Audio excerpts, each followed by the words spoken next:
It is now a suborder, okay? And I'm going to be talking about two suborders today, both of them in Artiodactyla, both of them. One is called, the new name for this is, it's not Artiodactyla anymore, it is, you add C-E-T-A in front of it. Cetartiodactyla is the order name, just to let you know. I think I've got that properly in the notes on everything. But I'm going to be talking, so pretend right now you're looking at saying order Cetartiodactyla today. Okay, explain what's going on here. A brief overview of them, okay? So, where it began, it was one of the two orders of ungulate animals. Okay, so ungulate means hoofed. We've gone over that already before. Artios means even. So dactyl means toe. Okay, and so it's any of the ungulates that have 2 or 4 toes on each foot. Okay. Another thing that separates them out is the ankle bone, the shape of it. Okay, so again, in our case, the ankle bone, well, I'll get to it, and it's called the talus. Okay, in Artiodactyla, this is the ankle bone here. We've all seen this. You should be able to identify these readily if someone were to put one on a lab practical, which I believe has happened in the past. It could happen in the future. Okay. So in their case, it is referred to as the astragalus, because it looks a lot different than your ankle bone and the ankle bone of other animals, where it is called with the talus. Okay. So, and what gives it is most other mammals, their ankle bone only has one of these pulley systems on one side, which basically has tendons that run through it, which of course allows them to move their ankle. So it gives them a lot more flexibility in their ankle than other orders. Okay. So again, this is looking down the view of a human talus bone. So it only has this one pulley type system on it, instead of having 2 on it. So it's a big difference between them. Okay. Single pulley shape, not as flexible. Okay. Another bony feature of Artiodactyla is it's not what they have, but what they don't have. They're missing clavicles. Okay. Well, we've seen that in a number of different animals. A lot of the running animals don't have clavicles to get in the way. So we, on the other hand, do have a clavicle.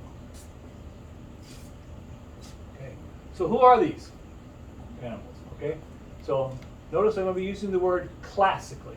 Okay. Here in a minute here. So there's approximately 20 families. Some groups that you would expect. Okay. One group are the ruminants.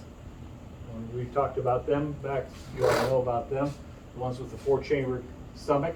And here are all the players we met before: deer, pronghorn, bovines. Bovines is a big group. That's family Bovidae, as we've learned about in lab a little bit. Okay, so all of them. There's also the camel-like animals. Okay, that's llamas and camels. Alpaca is in that group as well. Vicuna. And they are still ruminants, but they have a 3-chambered stomach. In their case, the rumen and the reticulum are the same. So that's the only big difference between them. So I mentioned that before, that most of them have 4. Then the third group are the pig-like Artiodactylans. And so these are pigs, hogs, peccaries, hippos are in this group too. So they have a single-chambered stomach. Okay. Some groups in here that you might not expect then. Okay. So let's talk about that next. So basically, here is a chart of astragalus bones. So all of these over here are astragalus. So hippopotamus, right there. Pig, right there. Llama, right here. Otocoleus, deer, right here. This is an animal called Pachycetus, right here. Okay. Over here are talus bones. Okay, so they're showing you basically the family tree, evolutionary tree. We're split somewhere where one side went talus, the other side went astragalus. Artiodactyla is up here, and so you can see there's carnivora, even dasypus over here. I'm not sure who that is right there. Here's horses, Cetartiodactyla over there. So split off these two different. So if you look at this, so these are, none of those are artiodactyl. They all have a tail bone. All of these are, here are the ruminants in this line. There are the camel-like in this line. And there's the pig-like in that line, which leaves out one in the middle called Pachycetus. Okay? What the heck is a Pachycetus? Pachycetus does not exist anymore. It's extinct. This is what it looked like. Okay. But it has that astragalus bone. Okay. So it is an extinct mammal, and it is the ancestor of whales and porpoises. So this is the line for whales and porpoises.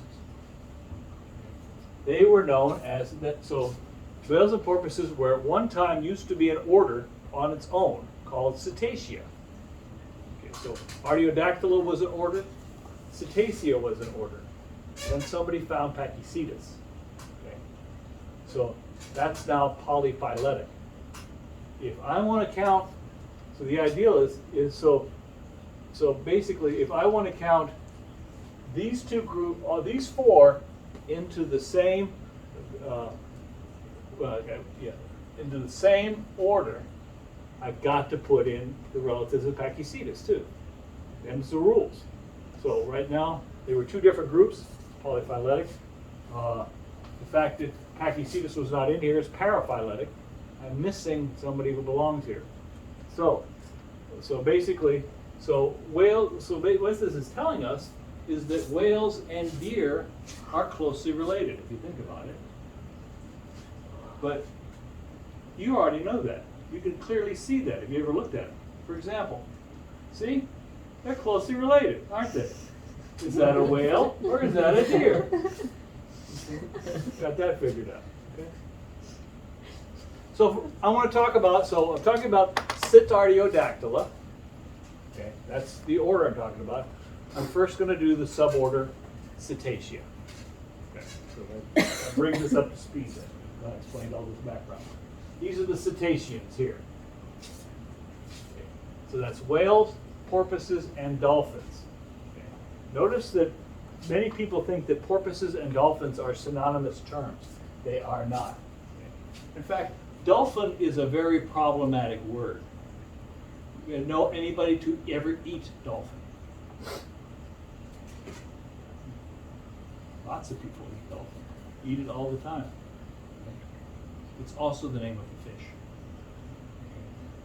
And for the longest time, it was called, on menus, it was called dolphin. Until finally somebody who didn't know their taxonomy got all upset. So they now gave it a new name. They gave it its Hawaiian name.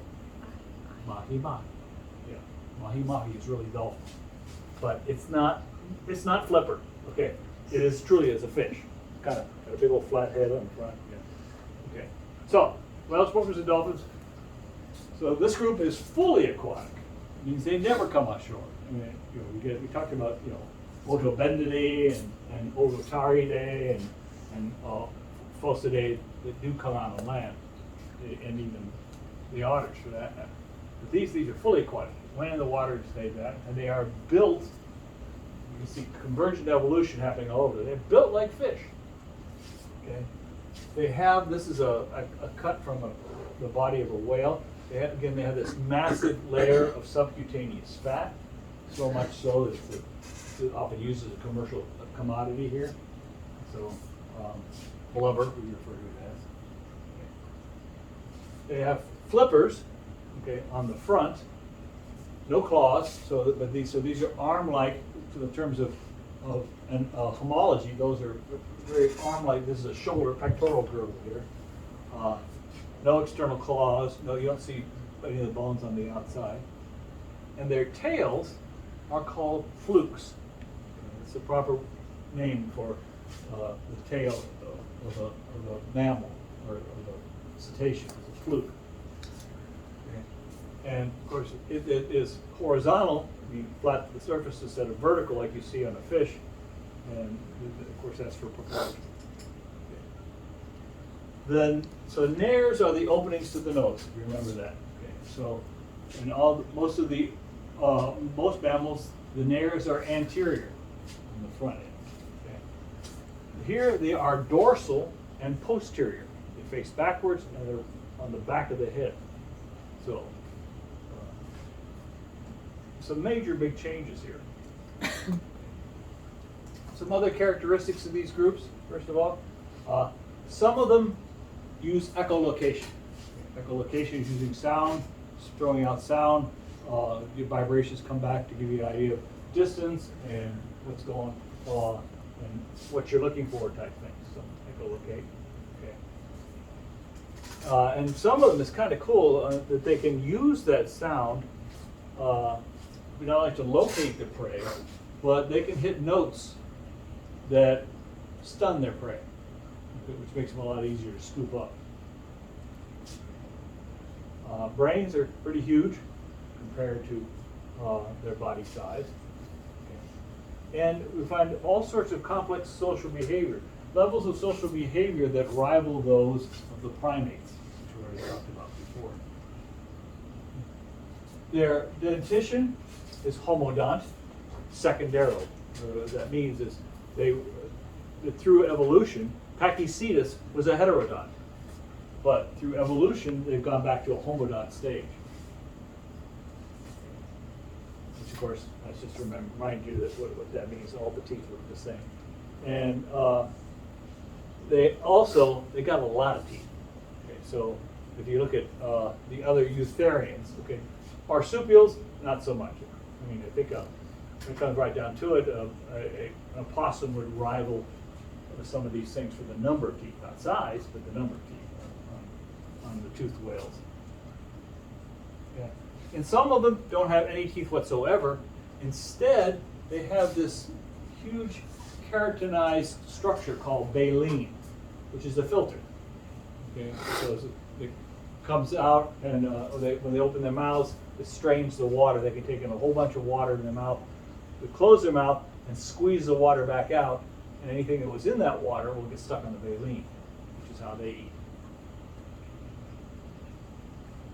Okay, so here's basically, this is the line there right here. This is Pachycetus here. And Pachycetus was, again, the ancestor of all these. It was, if you kind of, in terms of behavior, it's assumed it was an awful lot like an otter. Okay. So, four-limbed, semi-aquatic, carnivore type thing. So, not carnivora, but a carnivore. That's really a tough word because when we talk about carnivora, we are sometimes we're talking about carnivores, but when we talk about carnivores, we're not talking about carnivora all the time. Okay. So Cetacea is now a suborder. So I say here, Cetaceas make 2 suborders with 9 families. It's actually 2 infraorders with 9 families because it's now changed down. This is all fairly new, by the way, so that's why it's kind of hard to cover all this. The first group, okay, is Mysticeti. Okay, so how do I get that? And this is one here. So these are the baleen whales. So how do they feed? They are all plankton feeders. They have to be because of that. And there's 3 different families. I'm not going to give you the scientific names of those families, but I am going to want you to know the common names of the families. Okay. First is large baleen whales. Okay, so that's an easy one to remember. The second one, I got that yet. What gives them their name is this whole area here is a baleen plate. When they open their mouth, it's massive. Okay, and what they do is they just swim with their mouth open. And so as they go, they strain. Okay. You can tell them from the other groups because they're very smooth down here. Okay. They don't have those neck furrows. Okay. And the other thing is missing. You don't see the dorsal fin. It's gone. It kind of makes them very simple looking, kind of like a blob. And the example of a baleen whale. Okay, so you notice the name is Mysticeti. Anyone know where that name might have come from? How well do you know your history and your geography? They're named after a city called Mystic, Connecticut. Okay. The Mystic Seaport. Atlantis? What? Is it Atlantis? No, Mystic is the name of the city. Really? Mystic, yeah, Mystic City. Yeah, Mystic is a seaport in Connecticut where a lot of the whaling industry came out of. And they were going after the baleen whales. One especially was the right whale. Why do they call it the right whale? It's the one you wanted. It's the right whale. That's basically very simple names. Yeah, yeah. The one we're after. Yeah, that's the right whale. There. Yeah. The second of this group here were the rorquals. Again, you can see the furrows right away, and a little tiny dorsal tail. Okay. They have small plates with a large mouth, so when these are gulpers. Okay, so they take a big, huge mouth of water, and why this is furrowed is it expands. And so you get this big blob of water, and then you ever know somebody could spit that way, fill their mouth full of water, through their teeth at you? That's what they're doing. Okay. That's basically, okay. So you got the furrows in the throat, and a large, it's not large, but it's big, they got a dorsal fin. Okay. And who are these? Whales, you may have heard of both of those, blue whale and the humpback. So again, if you were looking for the white, you can see how this one got its name. If you're looking for the right whale, and you see, oh no, that's not the right whale, that's a humpback whale. See, oh yeah, okay, now it makes sense. So these names all make sense. Okay. The last of these to talk about is a little bit different than the other ones. I think it's smaller. This is called the gray whale group, and short baleen with a small mouth. No throat furrows on this one either. And what they are, they're bottom feeders. So they basically are scooping things off the bottom and straining out through their mouth. So that put them in a completely different group. The other. These are all Mysticeae. This was a famous, the gray whale migrations. These are the ones that people go out in the boats all the time to want to go see the gray whales coming up and down. It's a pretty long trip. You go from the waters of Alaska down to Baja, California. The other group, so Mysticeae, all of Mysticeae are baleens. The other group is Odontoceae, with odonto meaning tooth, cedi meaning whale, tooth whale, as opposed to Mysticeae, the whales of the Mystic. So this is the jaw of a tooth whale here. Again, it's all, you can see how this is a skull here. I took this picture straight up in a museum. So you're looking right at all the different teeth. Clearly not a filter feeder. Where they go after fish, squid, especially I'll mention probably the main one of these that we think about is the sperm whale. Excuse me, sperm whale. They are a massive squid eater. Love squid. And because of that, they're deep divers too. Probably the only thing that feeds on the giant squid, which it does exist, the giant squid. It's genus Architeuthis, that live in deep ocean. We don't know much about the giant squids. First of all, we do is that these things go down to eat them, and so squids defend themselves with their suctions. And some of these sperm whales that have these really large suction wounds on them, so they need something out there. Occasionally, giant squids. I don't know why I'm talking about giant squids because I feel like it. Excuse me. Giant squids probably won't make the test. All right, maybe they will. But they're yeah. Every now and then one will come up and be found dead. No one's actually to see one alive. I don't think it's happened. There's one picture of one living one taken from a game camera type shot. A guy named Clyde Roper is the world expert on these. I happen to know the guy, and he's even eaten giant squid. He said it tastes like urine. So probably of course, begged the question, Clyde, do you ever tasted urine? He meant it was just very, very ammonia-like. So, Anyway, 3 families in this group here. And you don't get, in the tooth group, you don't need to know the scientific names on these either. Okay. The first are the toothed whales. Okay. And they basically, these are all the toothed whales, excuse me. The first are the sperm whales. And what makes them kind of different is they have teeth, but it's only on the lower jaw. Okay. And that's what the great white whale was supposed to be one of these sperm whales. Again, same sort of thing as before. We talked about these groups. They're very complex, highly social, and probably the sperm whales more than any other. Wasn't there a movie, Pinocchio, where he got eaten by a whale? Wasn't it a sperm whale? Probably, yeah. Because it shows something similar to like that. Yeah, might well be. Yeah. So, and here's this is a picture of one eating a squid. So that's kind of cool. That picture. I didn't take it. So the other ones, we don't really refer to the other toothed whales as whales, but they are whales. We have different names for them. First is the porpoises, and they're similar to dolphins, but what you usually tell them by looking at the nose here. That's what I always say. Okay, the porpoises have a shorter nose than the dolphins. Okay. Dorsal fin, relatively speaking, is small. It's not all that small, but it's smaller than the one you would see on a dolphin. So, again, highly social. And then the other group, these two are basically, they're put together. Orcas, which is the proper name for killer whales, and dolphins. Again, the dolphin, when people think of porpoises and dolphins, probably what they're thinking about is a dolphin.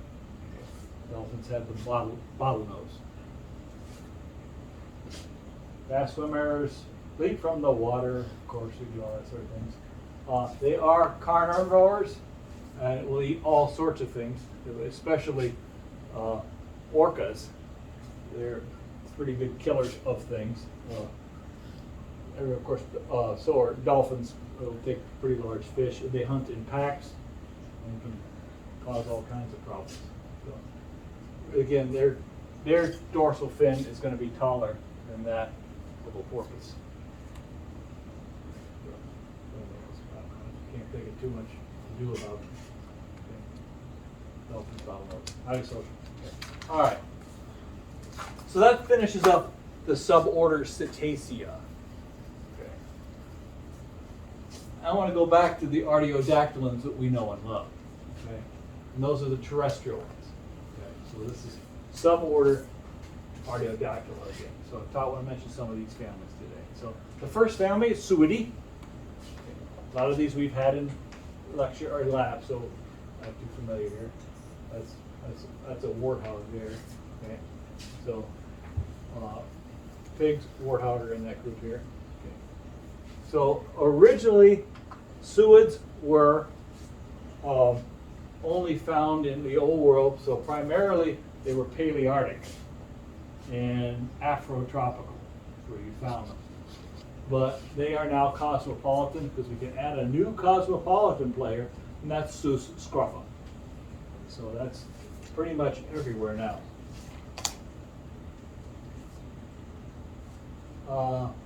Their teeth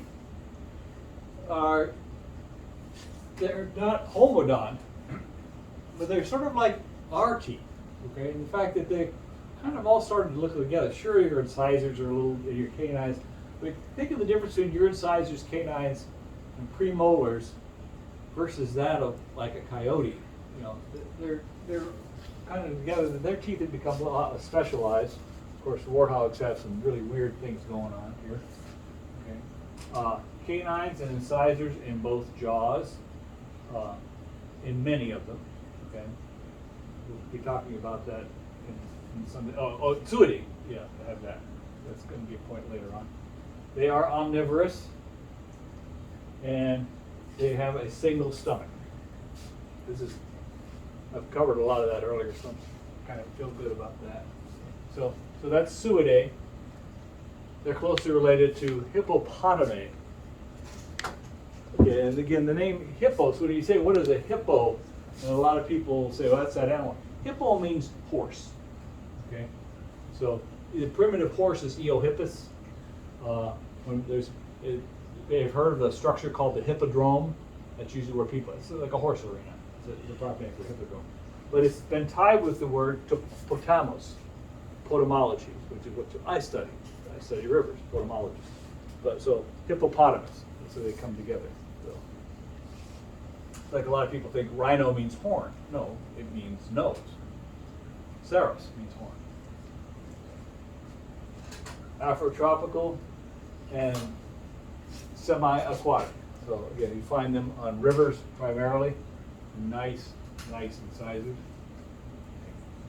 So they basically can swim, but they usually just walk across the bottom of things.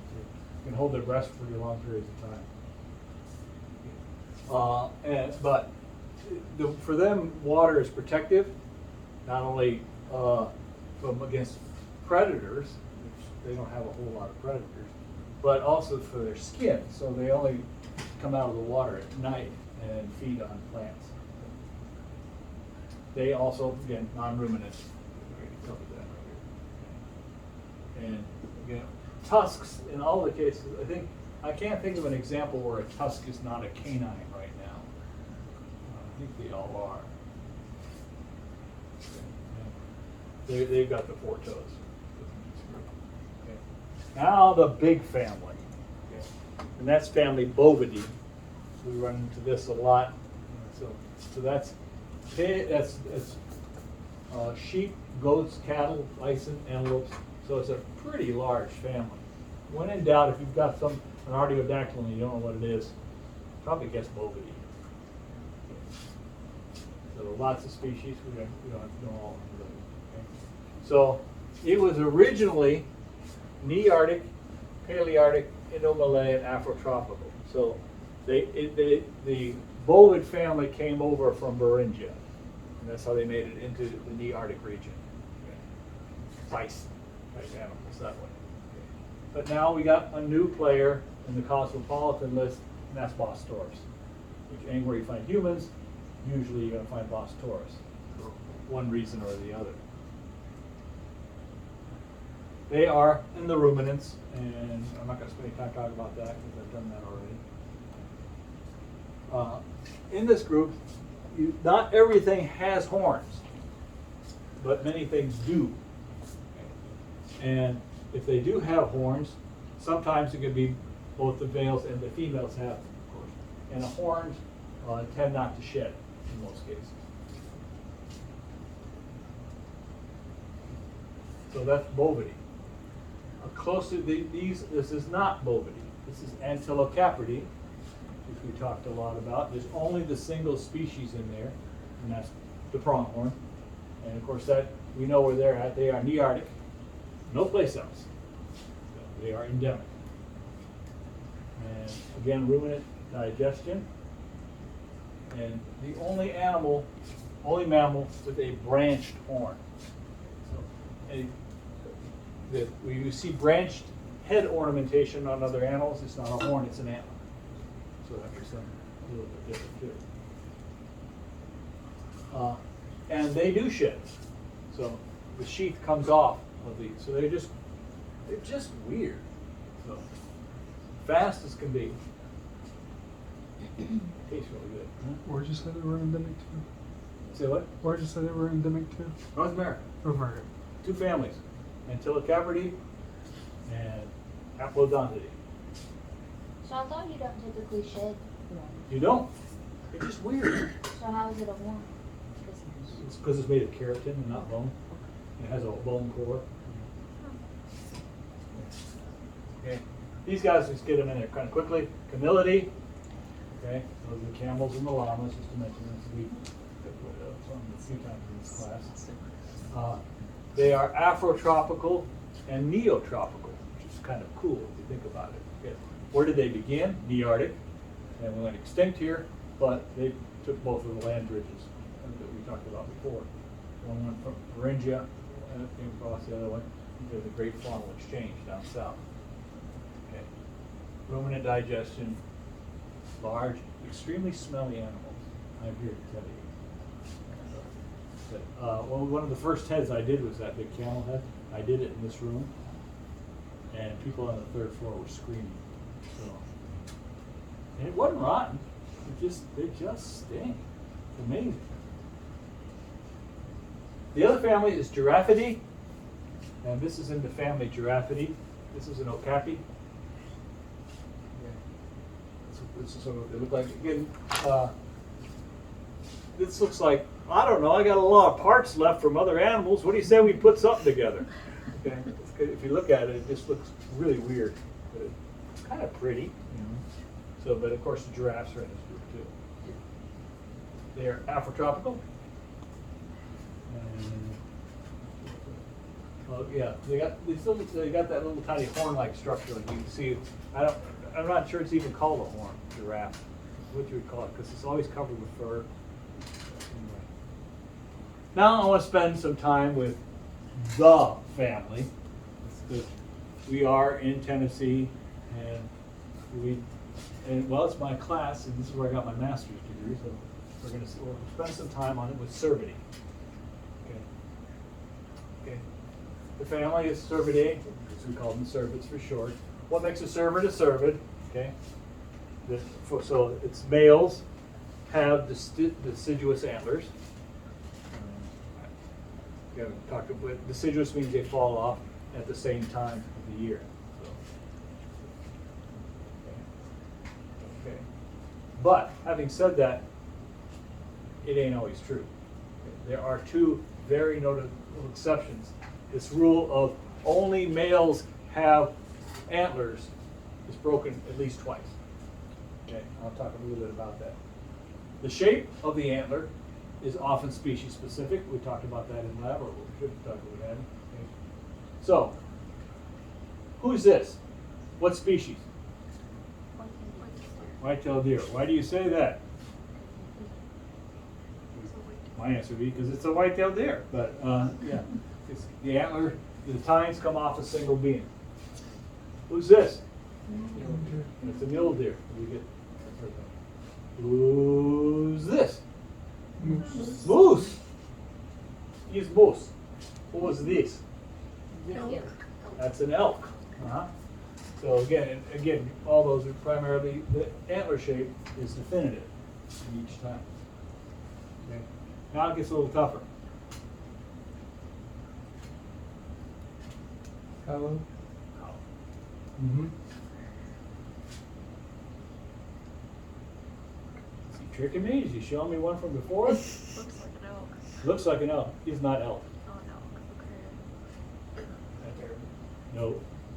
Is it a red deer? There it is. That's a red. Okay. So this is Palearctic. Okay. So they didn't come across. This is the one when I told you before when you watch Deer Hunter, the movie, and he's hunting in Pennsylvania mountains. This is what he's about to shoot.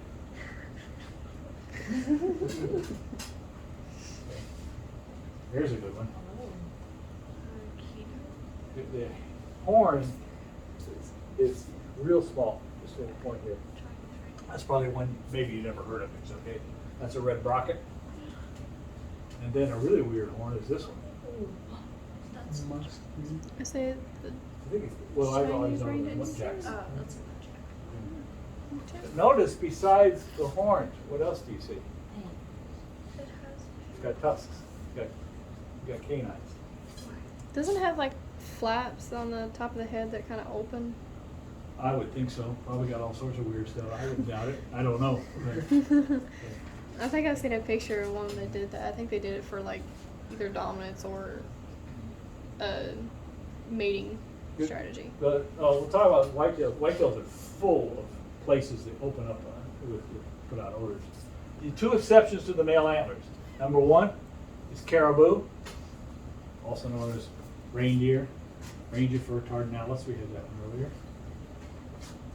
And females can also have antlers. So that's why you see that. And then the Chinese water deer, which are completely, totally cool and weird. They have no antlers whatsoever, males or females, and instead they have these huge tusks. So antler males, one thing about them, okay, they walk on two hooves. Okay, so and again, what these are toenails, and so they've lost their first toe. I think it's the first, yeah. So yeah, first toe is missing. So it's just toes 3 and 4 are here, and 2 and 5 are up here. Okay, they just don't walk on those. Those are dew claws. Okay. So we saw dew claws before in carnivora. So toe one is not functioning. Okay. And first toe, of course, is gone. Okay. And the males walk on toes, and of course they're ruminants, 4-chambered stomach, no gallbladder. This is all review. Don't have to look too much about that. Where are they found? Well, the family is worldwide. Usual things. There are no. I shouldn't really say that because they're originally not in Australia, and of course there's nothing in Antarctica either. So they're not as a family they're not completely worldwide. 18 genera, about 51 species, depending on who you talk to. Yeah, no, that's right.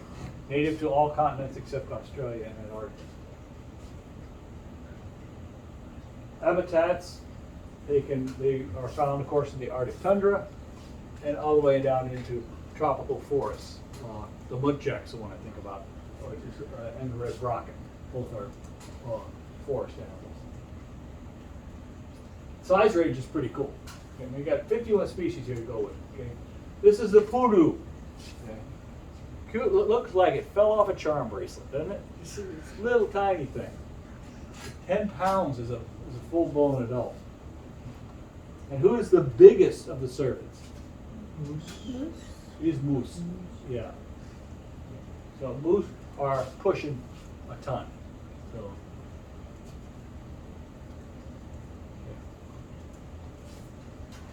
So I want to focus on Odocoileus, which are basically they're centered in North America. What I mean is, one of them is completely in North America. The other one, it ranges. I should say one of them ranges from the Nearctic into the Neotropical. Okay. Mule deer, Odocoileus hemionus, and that is truly Nearctic. So you find this. It's a western animal. I always said Colorado, western Nebraska, up into Montana. Generally where you see this animal moves down just to the high desert areas. And then of course, Odocoileus virginianus, which is the deer we have, which is even in its native condition went down into the Neotropical. So their native populations all the way down into Nicaragua. So all of Central America. So there's a lot of deer. Okay. The name, again, it comes from Odocoileus. What they're talking about it comes from the name tooth, odo, coileus, hollow. What they're talking about is this deep hole in each tooth, and that hole is known as the infundibulum. Okay. So you have these two. You have the crest that runs on the inside and the crest that runs on the outside, and this valley in between is the infundibulum. And again, for those that haven't heard me complain about this before, it's a stupid. If you follow the rules of taxonomy, Odocoileus should not exist. Okay. It should be, because this animal was first discovered, was first clarified. The first person to name it named it Dama. Okay. The second person named it Odocoileus. The first person named it for where it was found in the Carolinas.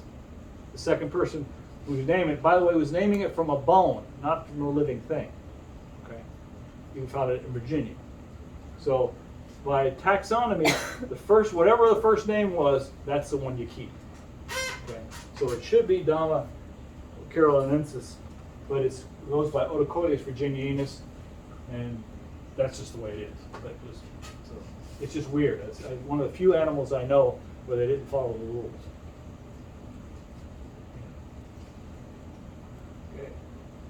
How has it changed over the years? Well, they've been getting bigger. One thing is that the average size deer are getting larger.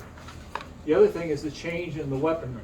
Okay, so this is tusks would be oral weaponry. So this is an old deer. This is a fossilized deer here, and you can see that they had huge canines. Okay, and as the tusks disappear, then you see this is one a little bit older. These are not, neither one of these is extant deers.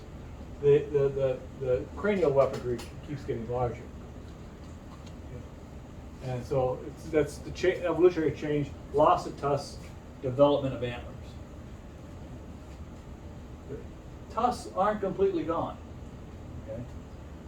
Now, a lot of question is, okay, so did the Chinese water deer retain, when it comes to evolution, did it just never evolve? Or did it go back? That's the thought. It's kind of hard to figure that out. Did they retain or did they revert? So there is some, I mean, if you're into that sort of thing, understanding evolutionary practices and biology, it's sort of an interesting question. You know, which was it? And there's existence in both of the fossil record for both of those things. So as we think about deer, we think of deer. Of course, that we know that deer have no incisors on the top, and so we assume that they have no canines too. And in most cases, they don't have a canine. In some of the cervids, it persists. Okay, this is an elk. Okay, this elk is bugling, which is how they call each other. And as you can see, there's a canine right there. And there's a canine right there. So they do hold these. These are known. You know what they call the canine tooth of elk? It's called an elk tooth. So when people talk, I've got an elk tooth, what they really mean is I have a canine. It's a hunter status symbol. You have an elk tooth. You put it on a chain, all that, give it to your best girls, whatever.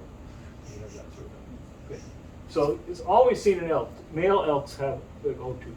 It still persists every so often in a whitetail. This is the head of a whitetail deer. You can see here. And you can see this one still has it. Every now and then at check stations or somewhere, you can find one that still has, you'll feel those canines that are right there. They can be below the surface. You do as many heads as I do, it happens. You know, you open up enough oysters, you find a pearl. So, okay. All right, so some physical characteristics of the white-tailed deer I want to talk about here. First of all, their pelage would be important to discuss. By that I mean their hide. Okay. From when they're born to about 4 to 5 months, they look like this, just as cute as can be. I took this one down on Hawk Road. So, white spots on a very reddish background. So that is the time of the year for red when it comes to deer. And the spots, the arrangement's kind of interesting because there's two very neat rows. I've told everybody how I got this picture, didn't I? About 1 million different times. I was taking a picture of a dragonfly. I had a camera set up with a macro lens up close. I was getting these really close-up pictures of its face, this dragonfly. And it was early in the morning, I started feeling something bumping me in the back of the leg. And that's got to be something. I flipped this thing off, tripod, shot that shot right there. And then I could hear Mom across the street pitch in a fit. Okay. And finally, Dummy here figures out that I wasn't Mom and starts running across the street. His two brothers, one of them runs the wrong way, so it was a triplet, so the other two get across the street, and it took forever. I got a lot of pictures of close up. So that was one of my favorite shots of all time. So we call those crackerjack shots, because which is kind of dumb because most people don't know what crackerjack is these days. It was an old popcorn candy, and there was always a prize at the bottom. You're surprised when you get something like that. Okay. Anyway, so those are the neat rows down the back. The sides, they're just kind of spotted all around. There's no neat pattern. Okay. And it's assumed the advantage for this is camouflage. Because generally, it sort of fits with where the deer are. Deer when they're young are basically an edge species. For those that don't know what an edge is, that's where you have two habitats that come together. Usually it's grassland, usually it's some sort of forested area, and you get this sort of thickened vegetation in the middle there. and the light comes through dapple. And so they would fit very well into an edged habitat. That's where mom usually, if you see moms out grazing, and that you don't see the young, they're very close by, right along the edge. They also have I shouldn't say no, they have very little scent. You think dogs have the most wonderful noses in the world. Walk right over them, won't smell. This is the adult pelage in the summer, this big doe here. And so it's always this reddish brown. And it isn't real thick. It's only about a 1/4 inch. That makes sense. You know, you don't want to be real thick in the summer. Okay. And this they start to shed this coat late. And so again, this is all done by diel period. So this is all under control of the pineal gland. Things start getting darker. So it's not really a temperature type thing. This red starts to fall out, and they look bad. Not near as bad as they look in the spring, but when they shed the other coat, and as it starts to disappear, the winter coat comes in, which is gray, so brownish. Yeah, this looks redder than it is. I think most of this goes to the flash from the game camera here, gives it that look. Okay. And it's 4 times as thick. Nice warm coat on them. And again, it's shed in the spring. As I said, the spring is very noticeable. You can see these patches of this stuff coming out. And deer will be rubbing up against things to try to get this old coat off. Like, you got pets, you've seen it happen when they shed. Their fur is not a uniform color. They have different patterns. There's white a lot of places on their body here. So the chin, that little white patch underneath the chin. They also, they are counter shaded, which means they're lighter on the bottom than they are on the top. And that goes from its chest all the way down to the belly. Then there are patterns of white on the muzzle and at the eyes. And this varies. Not all deer have the same patterns. There's some of them can be pretty dark. Some of them can be pretty light. Okay. And of course, there's another place that's white. Where's that? The tail. That tail, exactly. Let's see, showing this here. Sticking his tongue out. Now the weird colorations. This is a group of deer that all look weird. No, this one doesn't look so weird. I think it was too. This coloration pattern is called piebald, where you see a deer of various patterns. The white's where you wouldn't expect the white to be. So, extra places. So this one kind of looks like a belted Galloway, and this one's got all sorts of weird colorations going on here. Isn't it weird? They're all here, a group of deer with all the same weird colorations. What's up with that? You ever see a group of deer that size? Could be genetically. Why is it? What exactly is genetic? But why? Deer farms? Deer farms. Exactly. This is what's happening. Okay. They are not albinos. Okay. Because they have pigmentation in the iris, in case they're not an albino. And so less than 1% of the deer in nature, in hunted herds, are this way. I don't know if any of you know Dr. Buttry, who was over in Ag and all that. She had a piebald. She always send me pictures of it. Would come to our house. She had some great piebald pictures from that. Very common in captives because once it's in the if you have a small population, you're looking at basically genetic drift. You're going to get all sorts of those certain things are going to express themselves.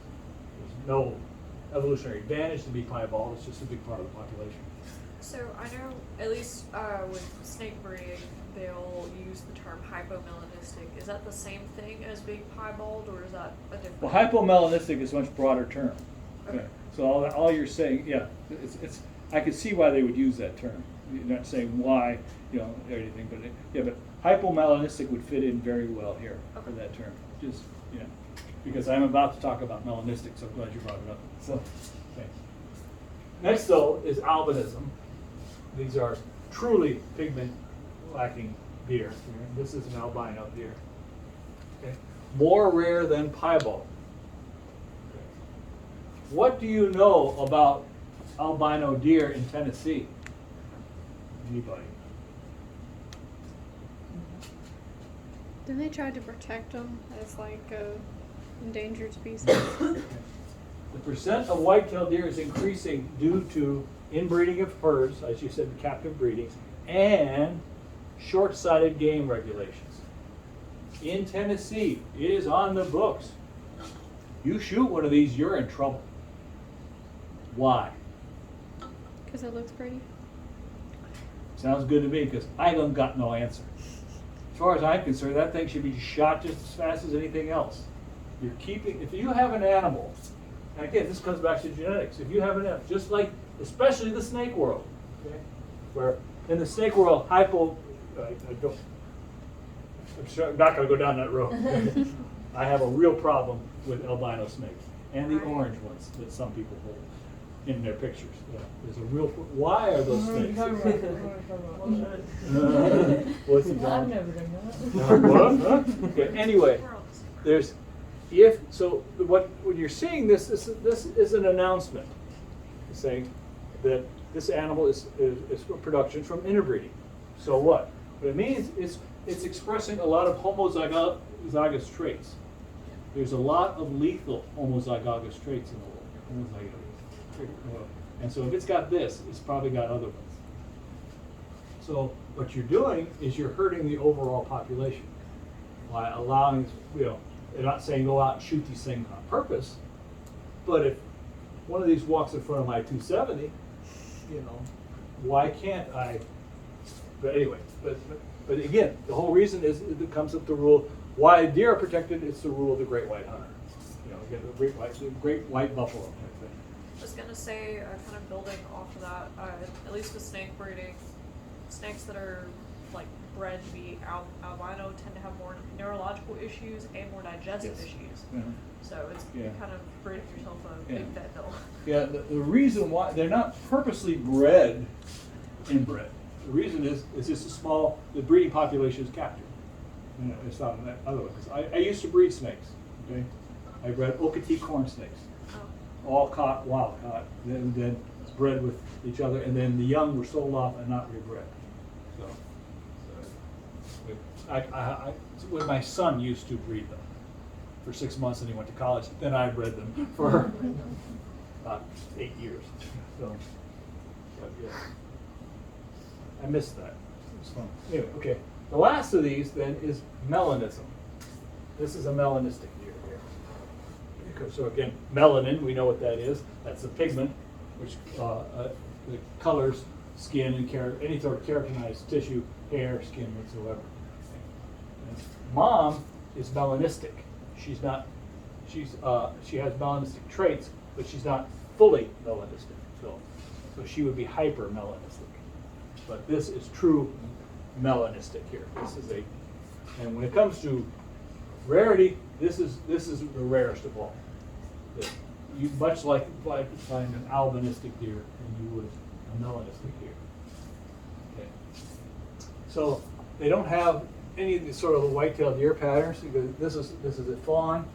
Again, no patterns whatsoever, and the pelage is usually dark. I've seen females, I think I got some pictures of deer, females that are dark muzzled like this, but they're not full-blown melon deer. Okay, there's one. Okay, yeah. So, this is not really melanism. Again, so I told you before, you have some variation on the faces. Next, I want to talk about the glands that they have. Okay, but I want to talk about the 5 sets of glands. There you go, more than that. These things are just exuding all kinds of stuff. Okay. So first are the tarsal glands.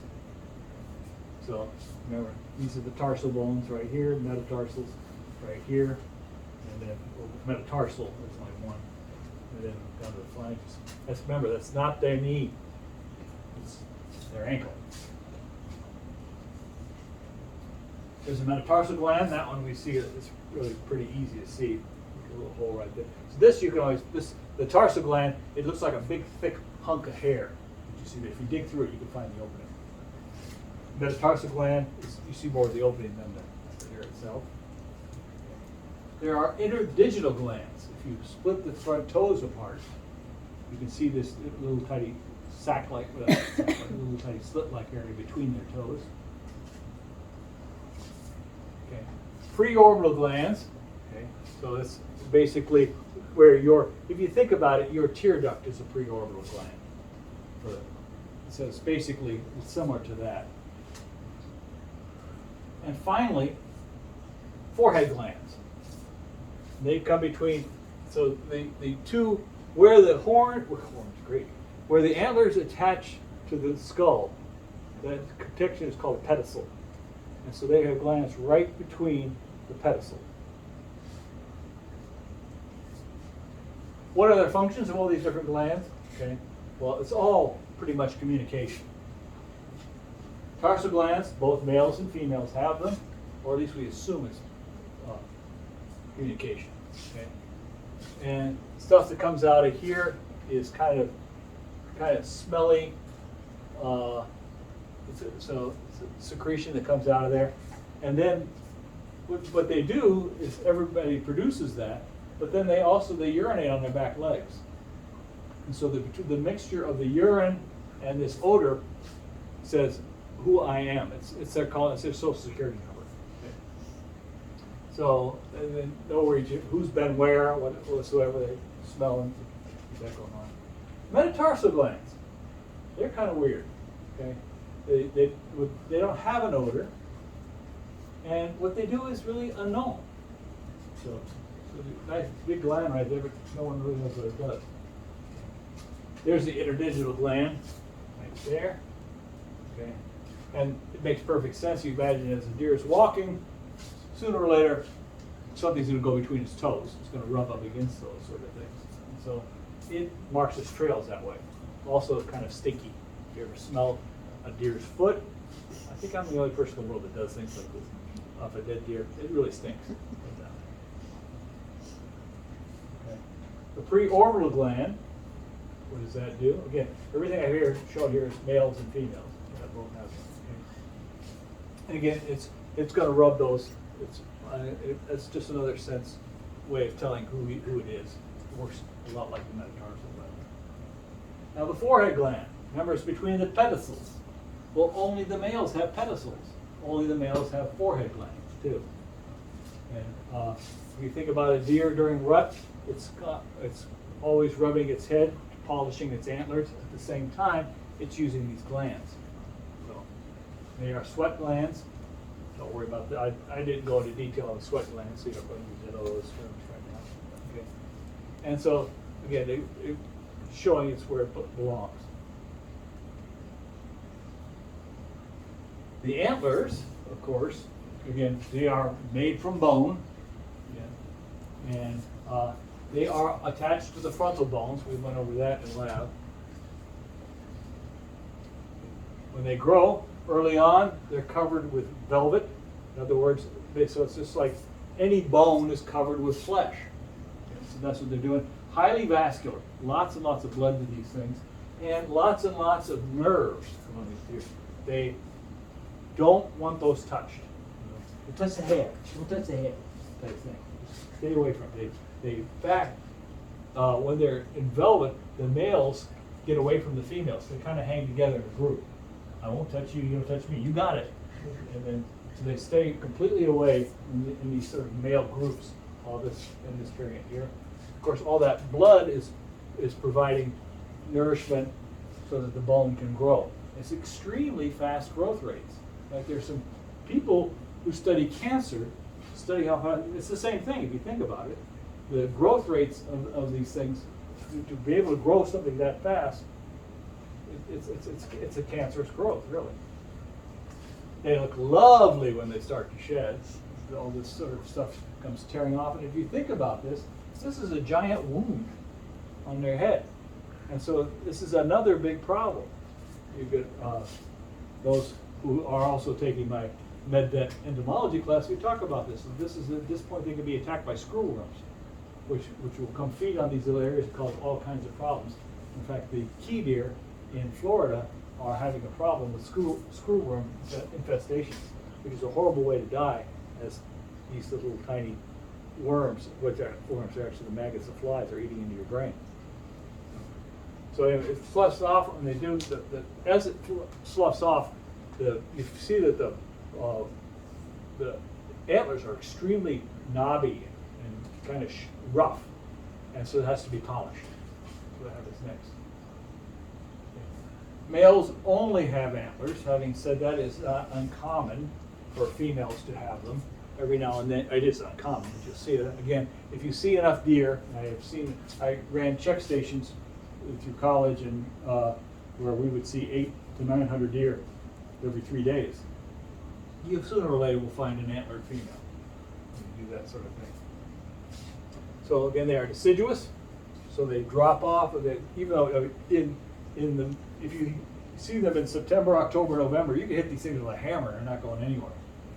December comes around later in the year, and they just drop right off.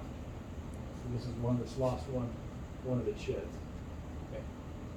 And of course, that's all going to be controlled by hormones, specifically melanin is what's going to be the signaling hormone that's going to signal another hormone to cause the deciduous nature. And of course, that's under control by the seasonal cycles. Why antlers? A couple different reasons. One is a signal. It tells the female that this male is of high quality. So, again, if I've talked about it in this class, I talk about it in a lot of classes. Okay. When females mate, okay, they mate for quality. And this is pretty much, and when I say females, I'm talking about all females, including plants. Okay, it's this overarching biological rule that a female is looking for quality in the offspring. So she's going to mate with a high quality male. Why is that? Okay. It comes down to investment. I mean, I've talked about this before or not. I'm old and I teach a lot of classes of the same. Okay. So when an offspring is born, what percent of him is mom and what percent of him is dad? 50-50. That's what we were taught to believe. That is a bunch of crap. No. 50% of its genes are mom's, 50% of its other genes are dad's. But what about the endoplasmic reticulum? What about the cytoplasm? What about all the mitochondria? What about the rest of that thing? All came from mom. Okay? So she wants to produce, so she's got to put a lot of investment goes into her offspring. Okay? She mates for quality. Okay? What do men produce? A dinky little sperm. Make that stuff like crazy and spread it everywhere. Males mate for quantity. There's the difference between that. So, if a male wants to mate, he's got to show the female he's of high quality. And so, a large antler indicates good resources. Okay, indicates you're not eaten up with, you get plenty of nutrition and all that. So, that's going to be good sperm. So, cue to the females that this is a high quality male. Another choice, so this is intersexual. This is in play between males and females. Another reason might be what's called intrasexual. Okay, intraspecific weaponry. In other words, I want to mate, and I'm going to mate as many females as I possibly can. And to do that, I got to keep you from mating. So use it to establish dominance. It's part of aggression, and we see that. We see both of these actually. Okay. Okay. The other thing is, a lot of times, if you think about it, if you're doing this, there's a little danger in this, in the fact that you might get hurt. Okay. So you may be the biggest, toughest male, but if somebody gets a lucky shot on you. So another thing is the fact that you just, when you go to the knife fight, you show up with a gun. Okay. So okay, he's got a gun, never mind. Nobody fights, you win. So that's basically what it is, that you can establish dominance without display. And the fourth reason is called interspecific weaponry. In other words, deer use it to protect themselves. That's probably the most unlikely of these four things. Why is it the most unlikely? Well, only half the population has it. And the second thing you ever seen a deer defend itself? It's all hooves. Okay, so they don't really use these as inter-specific weaponry to fight against another species. This is weaponry to fight your own species. So it's a combination of the first three.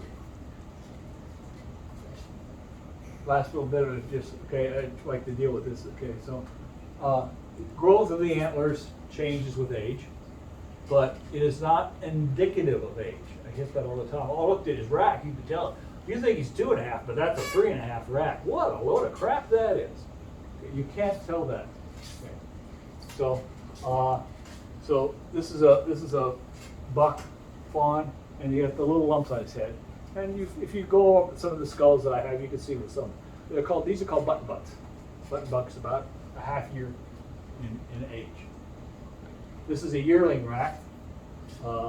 So yearlings, remember, they're born. So when we age deer, and we're just going to do that here, but either most of you do already know how or don't really care. So if you wonder how to age deer, I'd be happy to tell you. I've aged tens of thousands of deer in my time, but it's all done by teeth. So this age here, so the yearlings. So again, you're aging them. Deer are aged at a half year. So fawns are a half year old. Yearlings are a year and a half old. Next stage is 2.5, 3. The reason is because when you see deer, they're usually dead, right? It's from the hunting season.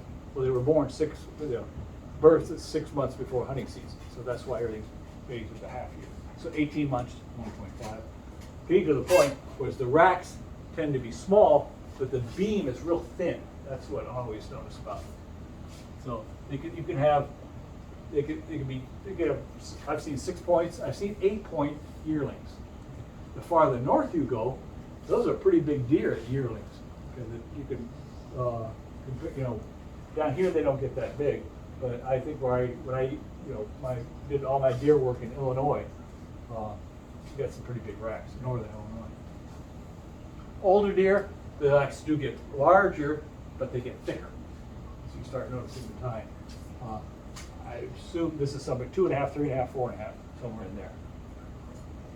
Okay. And basically, by the time they get to about 6.5 years of age, the racks are not going to get any bigger.